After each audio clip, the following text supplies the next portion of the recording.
September 4, 2023, Trooper Brandon Truen of the Arkansas State Police tried to pull over a gray sedan, but the driver took off, kicking off a very short and brutal pursuit. It took a gray passenger car that was traveling at a high rate of speed.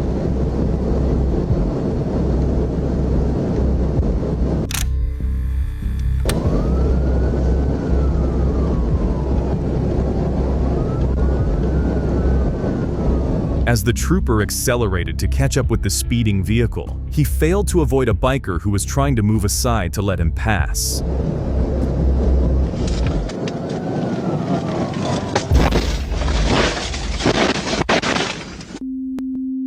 Need an ambulance and power installed over involved in the MVA. There's a motorcycle involved. The biker was later identified as 63-year-old Michael Owens, who tragically lost his life in the crash. Trooper Truen suffered minor injuries and was released from medical care the next day.